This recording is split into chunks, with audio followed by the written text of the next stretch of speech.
The Bureau's history can be traced as far back as the Spanish era. During the 17th and 18th centuries, taxes that were collected varied from tribute or head tax of 1 gold maze annually, tax on value of jewelries and golden trinkets, indirect taxes on tobacco, as well as wine monopoly, cockpits, burlas, and powder. These were all facilitated by the Contador de Resultas, or the Chief Royal Accountant, whose powers and duties were similar to that of what we know today as the Commissioner of Internal Revenue. It wasn't until during the American regime when the Bureau of Internal Revenue was formally organized and began its operations on August 1, 1904. The first organization started with 69 employees. It was under the Secretary of Finance, Henry Ide, the author of the Internal Revenue Law of 1904, with John S. Hoard as the first collector, or the commissioner. Following the tenure of John S. Hoard were 3 more American collectors. They were all appointed by the Governor-General with the approval of the Philippine Commission and the U.S. President.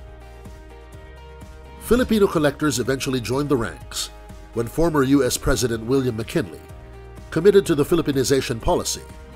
The first 3 BIR collectors were Wenceslao Trinidad, Juan Posadas Jr., and Alfredo Yatao. At the outbreak of World War II, under the Japanese regime, from 1942 to 1945, the Bureau was combined with the Customs Office. On July 4, 1946, when the Philippines gained its independence from the United States, the Bureau was eventually re-established separately. On October 23, 1947, the Bureau divided the country to 31 inspection units, each of which was under a provincial revenue agent, except in certain special units which were headed by a city revenue agent or supervisors for distilleries and tobacco factories.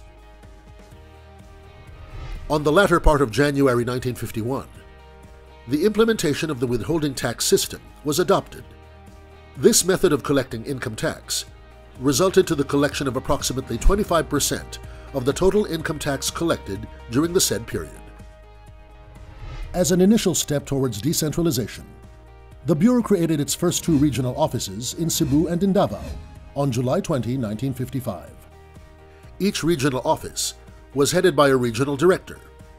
The creation of the regional offices marked the division of the Philippine Islands into 3 revenue regions. Implementation of various programs and projects also continued on in the tax administrations. Most of the notable programs implemented throughout the years include the Blue Master Program, Voluntary Tax Compliance Program, Operation Walang Lagay, the adoption of Value-Added Tax, or VAT, the use of the Taxpayer's Identification Number, or TIN, the Tax Computerization Project, or TCP, of 1994, the establishment of the Large Taxpayers Monitoring System, which was eventually named as the Large Taxpayers Service, or LTS, the implementation of a full integrated tax system, or ITS, Rollout Acceleration Program in 2001, the Electronic Filing and Payment System, or EFPS, the Oplan Candado operations, the Run After Tax Evaders Program, and many more. Throughout the years, the Bureau has undergone many changes in its organizational structure.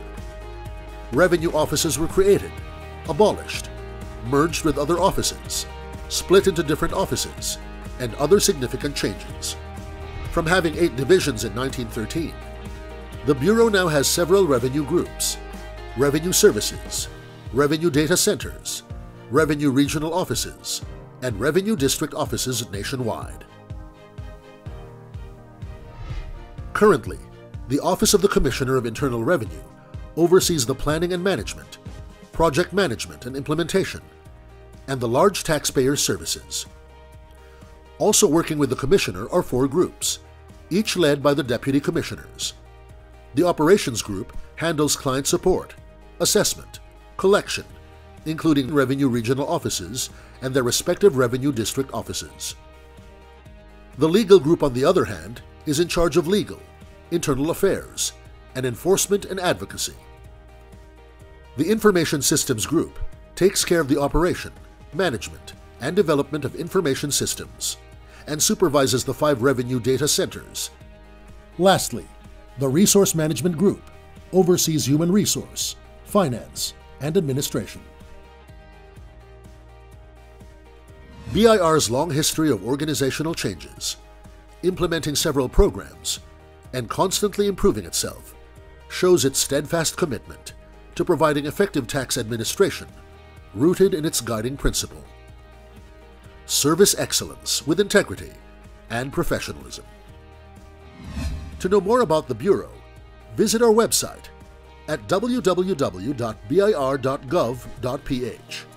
You may also follow us on Facebook and Twitter at BIRGovPH and subscribe to our YouTube channel, BIRGovPHL.